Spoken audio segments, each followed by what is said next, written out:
Audio Jungle.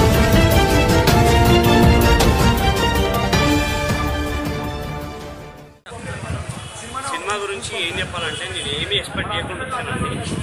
ఏం expectation లేదు. ఇంకా రావడానికి కారణం ఈ సినిమాకి చిన్న సినిమా కాబట్టి రావడానికి మెయిన్ కారణం ఏంటంటే RX-100 ఏదైతే బ్రాండ్ ఉండదో ఇట్స్ అన్ ఫేమస్ బైక్ కాబట్టి డెఫినెట్గా ఆ బైక్ కోసం వచ్చాం. మెయిన్గా చెప్పాలని అదే ఏం సాంగ్స్ ఏం లేదు ఏమీ లేదు.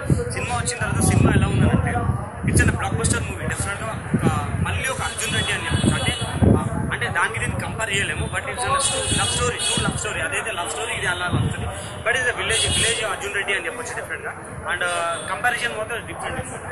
ఈ ఇంకోటి చెప్పాలంటే ట్రూ లవ్ స్టోరీ బేస్డ్ అనే ట్రూ లవ్ స్టోరీ. అండ్ లాస్ట్లో చూపించారు అంటే ఇది హార్ట్ టచింగ్ మూవీ. అంటే అమ్మాయిలు మోసం చేసి వెళ్ళిపోతుంటారు అబ్బాయిని. ఆ బాధ కూడా వాళ్ళు చెప్పుకోక సూసైడ్ చేసుకుంటారు.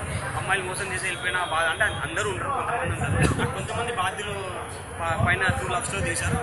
సినిమా ఇంకోటి చెప్పాలి ఏంటంటే ఇప్పుడు ఈ మధ్య ఎవరు యాడ్ చేశారండి చెత్త సినిమాకి దూరంగా ఉండండి, చెత్త సినిమా చూడకండి నేను యాడ్ చేశాను కదా. వాళ్ళ మనసులో చేసుకుని రెండు సినిమా తీసుకుని మనకు తెలియదు. బట్ ఈ సినిమా మాత్రం RX-100 లాంటి సినిమా తీసి మీరు హ్యాండిల్ చేయండి. ఎందుకనంటే మీరే చెత్త సినిమాని మీరు ఇండస్ట్రీ వాళ్ళు మీరే డిజైన్ చేసి హ్యాండిల్ చేస్తే ఇక మాలాంటి వాళ్ళు ఇంకా సినిమాని ఏమనాలి చెప్పండి. We are public, we are movie lovers. మీరు ఇండస్ట్రీలో ఉండి కళామంతులు నమ్ముకున్న వాళ్ళే మీరు చెత్త సినిమా దూరంగా ఉండాలి. అది కూడా చెత్త సినిమా తీయడు. అందరూ డబ్బులు పెట్టి కష్టపడి యాక్టింగ్ నేర్చుకుని కష్టపడి సినిమాలు తీస్తారు. మీరు ఒక సెకండ్లో చెత్త సినిమాని మీరే డిసైడ్ చేస్తే ఎలా? It's wrong thing. తీస్తే ఇలాంటి RX-100 లాంటి సినిమా తీసి అప్పుడు ప్రౌడ్గా ఏంటనే ఆర్డర్ చేసుకోండి. ఏంటండి వీడియో నచ్చిందా? అయితే ఓ లైక్ వేసుకోండి, లేదంటే ఓ కామెంట్ చేయండి. ఎప్పటికప్పుడు మా వీడియోస్ చూడాలంటే సబ్స్క్రైబ్ చేసుకోండి.